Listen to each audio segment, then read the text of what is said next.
साथ साथ ये भी ध्यान रखना है कि ये भौतिक विज्ञान का विषय है, जीवन को बदलने का विषय है, थोड़ा सा वक्त इसे ज्यादा देना है और वीडियो को आखिर तक देखना है। ऊष्मा की बात करते हैं।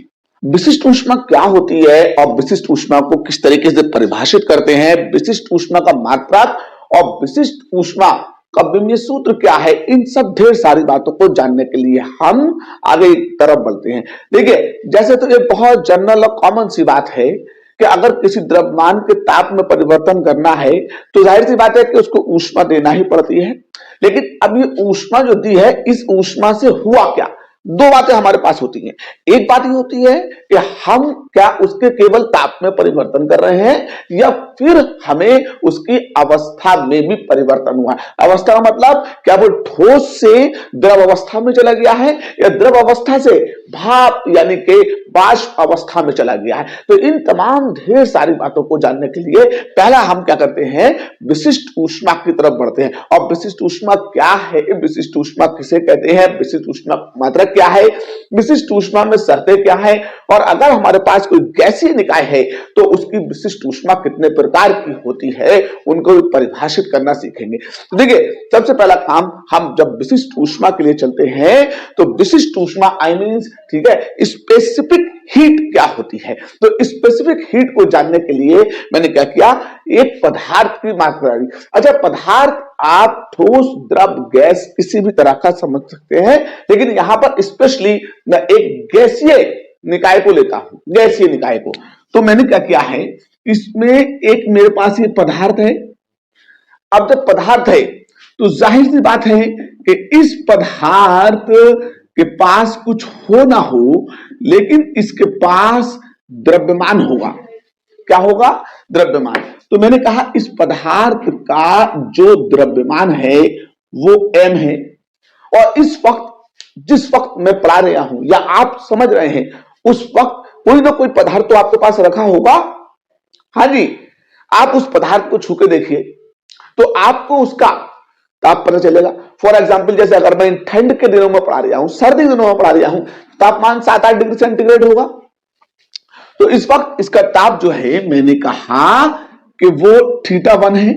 कितना है, θ1 है। और ये मान लिया कि हमने इस वक्त 10 डिग्री सेंटीग्रेड का है। अब हमने इसको ऊष्मा दी। क्या दी है, ऊष्मा। इस निकाय को ऊष्मा दी, और ऊष्मा देने से ये निकाय क्या हुआ, गर्म होगा। बहुत स्वाभाविक सी और कॉमन सी बात है, जब आपने ऊष्मा दी ये निकाय गर्म होगा। जब गर्म हो गया ये निकाय तो इसका ताप तो बढ़ेगा। वो ताप हमने कहा थोड़ी देर के लिए, ठीक है, जो θ2 है वो 11 डिग्री सेंटीग्रेड हो गया। अब 11 हो, 12 हो, 20 हो, 50 हो, इससे कोई मतलब नहीं है। मतलब इस बात से है कि इसके ताप में क्या हो गया है, परिवर्तन हो गया है। ताप में परिवर्तन हो गया। तो उस ताप परिवर्तन को मैं थोड़ी देर के लिए, ठीक है, डेल थीटा मान लेता हूं, और द्रव्यमान m है। तो इसका मतलब क्या हुआ, जितना ज्यादा ताप में आप परिवर्तन करेंगे उतना ही ज्यादा आपको इसे ऊष्मा देनी पड़ेगी, और जितनी ज्यादा ऊष्मा देंगे उतना ही ज्यादा इसके ताप में परिवर्तन होगा। लेकिन नहीं, ताप परिवर्तन के साथ साथ इसके पास इसका द्रव्यमान भी तो है। द्रव्यमान के साथ क्या हो रहा है उसे देखें। देखिए, एक छोटा सा द्रव्यमान है, अगर छोटी सी कील है या कोई और चीज है, आपको उसके ताप में परिवर्तन करना पड़ेगा। आप एक माचिस को ले और जला के उसके पास रख दें, तो छोटी सी माचिस की तीली से ही वो गर्म हो जाएगी, उसके ताप में परिवर्तन हो जाएगा। लेकिन एक बहुत बड़े से टीन को अगर गर्म करना है, टुकड़े को गर्म करना लोहे के, जिसके पास द्रव्यमान बहुत ढेर सा है, तो फिर आपको क्या करना पड़ेगा, ऊष्मा की बहुत ज्यादा मात्रा देना पड़ेगी। तो यहां मेरा कहने का मतलब क्या इस बात से है कि पदार्थ का द्रव्यमान यानी कि मात्रा जितनी कम होगी उसे ऊष्मा उतनी कम देना पड़ेगी, और अगर मात्रा जितनी ज्यादा होगी उसे ऊष्मा उतनी ही ज्यादा देना पड़ेगी। तो इसका मतलब जो दी गई मात्रा है वो ऊष्मा की दो बातों पर निर्भर करती है। तो दी गई ऊष्मा की मात्रा दो बातों पर निर्भर करने का मतलब है कि पहली ऊष्मा की मात्रा जो है वो उसके द्रव्यमान के अनुक्रमानुपाती होगी, पहली बात हो गई। और दूसरी बात क्या, अब अगर जितनी ज्यादा ऊष्मा देंगे ताप में परिवर्तन उतना ही ज्यादा होगा। ये तो आप अब ठंड के दिन चल रहे हैं, आग जला के बैठ जाइए, जितनी ज्यादा आग जलाएंगे आपको उतनी ज्यादा गर्मी लगेगी। इसका मतलब क्या हुआ है कि हमने ज्यादा ऊष्मा बढ़ाई, हमारे अंदर ताप में ज्यादा परिवर्तन हो गया, और हमने अगर ऊष्मा कम दी तो हमारे अंदर क्या हो गया, कम परिवर्तन हो गया है। तो ऊष्मा की मात्रा जितनी ज्यादा देंगे उसके ताप में परिवर्तन भी उतना ही ज्यादा होगा। तो अब क्या हो गया कि दी गई ऊष्मा जो होगी वो जो ताप में अंतर आया है, इसे तापांतर कहेंगे, उसके भी अनुक्रमानुपाती होगी। तो मैंने ये जो दो बातें बनाई हैं, इनको ध्यान से देखें। तो विशिष्ट ऊष्मा के लिए दो बातों का जरूरी है, एक द्रव्यमान पर निर्भरता और दूसरी उसके तापांतर पर निर्भरता। तो किसी को भी दी गई ऊष्मा क्या बातों पर निर्भर करती है, दो बातों पर विशिष्ट ऊष्मा में, एक उसके द्रव्यमान पर, दूसरे उसके तापांतर पर। चलिए ठीक है, ये दो बातें हो गई। अब इन्हें हम दोनों बातों को एक साथ लिख के देखते हैं। जब एक साथ लिख के देखेंगे अपना तो क्या होगा, Q डायरेक्टली प्रोपोर्शनली M और इंटू डेल थीटा के आ गया, M इंटू डेल थीटा के आ गया। तो अब डायरेक्टली प्रोपोर्शनली हटेगा, कुछ खास बात है। खास बात का मतलब कि हम स्पेसिफिक विशिष्ट की बात कर रहे हैं। अब अगर आपके घर पर कोई भी XYZ कोई भी अतिथि आए और वो खास है, तो क्या घर वाले उसे कोने में खड़ा कर देते हैं या उसे बीच में लेके आते हैं? फॉर एग्जाम्पल कि किंग खान या मिस्टर बच्चन आपके घर आ जाएं, तो आप क्या उन्हें कोने में खड़ा कर देंगे और सारे घर वाले एक तरफ? ऐसा तो नहीं होता है। आप उन्हें बीच में खड़ा करेंगे, कुछ लोग उनके राइट साइड पे जाएंगे, कुछ लोग उनके लेफ्ट साइड पे जाएंगे। उसके बाद कहेंगे ले खींच मेरी फोटो, तभी तो होगा। लेकिन ऐसा थोड़ी, ठीक है, जो खास लोग होते हैं उन्हें बीच में रखते हैं। तो विशिष्ट ऊष्मा भी एक खास, ठीक है, राशि है। तो आप जब इस अनुक्रमानुपाती को हटाएंगे तो इसकी जगह पर जो भी लेके आएंगे, ठीक है, तो मैंने Q के साथ में इसको हटाया। अब M और थीटा थे, M और D थीटा थे, तो अब इनके बीच में मैं एक S को लेके आऊंगा, और ये S ही तो है स्पेसिफिक, यानी कि विशिष्ट ऊष्मा है। क्या है ये? विशिष्ट ऊष्मा।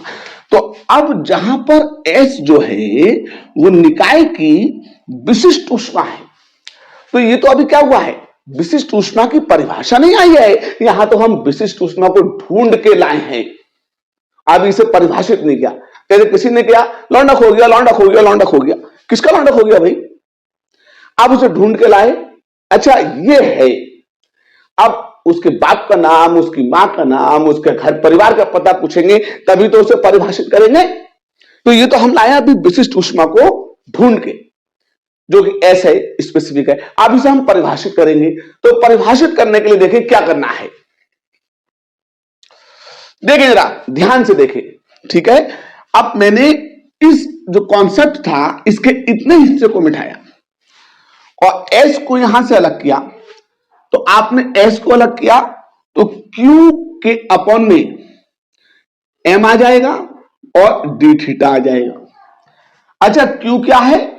दी हुई ऊष्मा की मात्रा है, M द्रव्यमान और D थीटा तापांतर, और S क्या है? S विशिष्ट ऊष्मा है। क्या है? विशिष्ट ऊष्मा। अब चलते हैं इसकी परिभाषा की तरफ। तो इसकी परिभाषा हमसे क्या कहती है? इसकी परिभाषा में दो शर्तें हैं। पहली शर्त, ठीक है, परिभाषा की पहली शर्त कि आपने जो द्रव्यमान लिया है उसकी मात्रा एक इकाई यानी कि एकांक होनी चाहिए। एक इकाई यानी कि एकांक होनी चाहिए। और आपने जो ताप में अंतर लिया है वो ताप का अंतर भी 1 डिग्री सेंटीग्रेड या प्रति डिग्री सेंटीग्रेड होना चाहिए। अब देखिए हमने क्या किया है, इस द्रव्यमान m के और थीटा के मान को यहां रखा, तो S बराबर Q अपॉन में 1 गुणा 1, तो S बराबर सिर्फ किसके आ गया, Q के। तो अब यहां से हमें एक डेफिनेशन मिलती है विशिष्ट ऊष्मा की, very very most important definition है, और वो क्या है उसे देखें। तो वो हमसे क्या कहता है कि एकांक द्रव्यमान एकांक द्रव्यमान वाले किसी निकाय को या पदार्थ को 1 डिग्री सेंटीग्रेड तापांतर के लिए जो उसे ऊष्मा दी जाती है, उस ऊष्मा की मात्रा ही उसकी विशिष्ट ऊष्मा कहलाती है। फिर सुने, एकांक द्रव्यमान वाले किसी निकाय या पदार्थ के ताप में 1 डिग्री सेंटीग्रेड का परिवर्तन करने के लिए जो उसको ऊष्मा दी जाती है, वही ऊष्मा की मात्रा उसकी विशिष्ट ऊष्मा कहलाती है, स्पेसिफिक हीट कहलाती है। एक बार फिर रिपीट करना चाहूंगा कि एकांक द्रव्यमान वाले किसी गैसीय पदार्थ को या एलबडी किसी भी पदार्थ को 1 डिग्री सेंटीग्रेड ताप में परिवर्तन करने के लिए जो उसे ऊष्मा की मात्रा दी जाएगी, वही दी गई ऊष्मा की मात्रा उसकी विशिष्ट ऊष्मा कहलाती है, और इसे एस से प्रदर्शित करते हैं। तो ये तो हमारे पास विशिष्ट ऊष्मा और उसकी परिभाषा आई। अब हम चलते हैं विशिष्ट ऊष्मा के मात्रक की तरफ।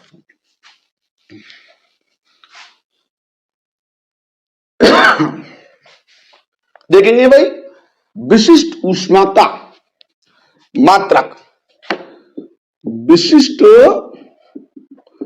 ऊष्मा का मात्रक की तरफ जाते हैं। तो विशिष्ट ऊष्मा का मात्रक क्या होना चाहिए, ठीक है, मात्रक क्या होना चाहिए। तो सबसे पहले तो हमें विशिष्ट ऊष्मा का सूत्र पता होना चाहिए। जब सूत्र नहीं पता है तो मात्रक से तो कोई मतलब ही नहीं होता। तो यू नो एस बराबर क्यू अपॉन में एम इंटू डेल थीटा होता है। एस के मात्रक की बात करनी थी तो जिस वक्त में आप एस का मात्रक लिखेंगे, ऊपर क्यू ऊष्मा, ऊष्मा का मात्रक किलो कैलोरी, किलो कैलोरी, और नीचे द्रव्यमान, द्रव्यमान का मात्रक किलोग्राम, और ताप, ताप का मात्रक डिग्री सेंटीग्रेड। तो इस हिसाब से विशिष्ट ऊष्मा का जिस मात्रक की बात आप करेंगे वो क्या निकल के आएगा, किलो कैलोरी, ठीक है, किलोग्राम पर इनवर्स और डिग्री सेंटीग्रेड पर इनवर्स। तो इस तरह से हमें क्या मिल जाएगा, विशिष्ट ऊष्मा का, विशिष्ट ऊष्मा का हमें मात्रक मिल जाएगा। जब विशिष्ट ऊष्मा का मात्रक मिल जाए और आपसे सवाल किया जाए कि अगर निकाय गैसीय है, निकाय गैस अवस्था में है, पदार्थ गैस अवस्था में है, तो उसकी विशिष्ट ऊष्मा कितने प्रकार की होती है, यानी कि हमें अब विशिष्ट ऊष्मा के प्रकार बताने हैं। तो कोई टेंशन की बात नहीं, no tension about that type of specific heat, ठीक है, नो टेंशन अबाउट दैट, ठीक है, स्पेसिफिक हीट। तो हमें विशिष्ट ऊष्मा के प्रकार से, ठीक है, किसी प्रकार से घबराना नहीं चाहिए और अब हमें उसको जानना होगा। तो हम क्या करेंगे, विशिष्ट ऊष्मा के मात्रक के बाद विशिष्ट ऊष्मा के प्रकार की तरफ चलते हैं, विशिष्ट ऊष्मा के प्रकार की तरफ चलते हैं। तो अगर गैसीय निकाय है, गैसीय निकाय, गैसीय निकाय, और इसके हमसे विशिष्ट ऊष्मा के प्रकार पूछे हैं, विशिष्ट ऊष्मा के प्रकार पूछे हैं।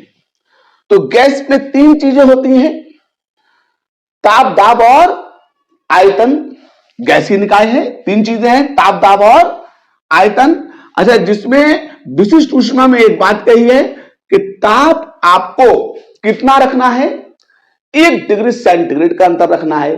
तो ताप तो खत्म हो गया, अब रह क्या गए, 2 चीजें, एक आयतन और एक दाब। तो एक बार आपने इसका स्थिर का कांस्टेंट C, आयतन का volume V।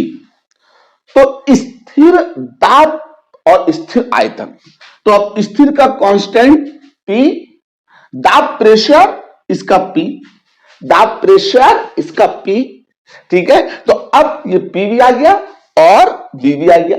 At constant pressure and at constant volume specific heat विशिष्ट ऊष्मा। तो विशिष्ट ऊष्मा का जो आपने सूत्र पढ़ा था वो इधर देखें बहुत ध्यान से, S बराबर, ठीक है, हमने Q अपॉन में M और डेल थीटा पढ़ा था। अब इस चीज को अगर हम स्थिर किसके लिए पढ़ते हैं, इसे अगर हम स्थिर आयतन के लिए पढ़ते हैं तो S की जगह पे C भी हो जाएगा, M, और अब ये Q तो ऐसे ही रहेगा, Q क्या रहेगा ऐसे ही, और अब इसकी जगह पे Cp हो जाएगा और Q कैसा रहेगा ऐसे रहेगा। लेकिन M कितना लेना था, M एकांक लेना था और ताप में परिवर्तन भी कितना करना था, 1 डिग्री सेंटीग्रेड करना था। अब विशिष्ट ऊष्मा की दो डेफिनेशन सामने आ गई हैं, एक एट कांस्टेंट प्रेशर स्थिर दाब पर विशिष्ट ऊष्मा और एक एट कांस्टेंट वॉल्यूम स्थिर आयतन पर विशिष्ट ऊष्मा। तो मैं पहले स्थिर आयतन पर विशिष्ट ऊष्मा को परिभाषित करूंगा। तो क्या है, किसी भी गैसीय निकाय के तापक्रम को और उसकी मात्रा को इन शर्तों के अनुसार लेंगे। आइए डेफिनेशन की ओर। एक मोल या एकांक द्रव्यमान वाली किसी गैसीय निकाय के तापक्रम में 1 डिग्री सेंटीग्रेड का परिवर्तन करने के लिए जो उसको ऊष्मा दी जाएगी वो उस गैसीय निकाय की स्थिर आयतन पर विशिष्ट ऊष्मा कहलाएगी। वो उस गैसीय निकाय की स्थिर आयतन पर विशिष्ट ऊष्मा कहलाएगी। फिर सुनिए,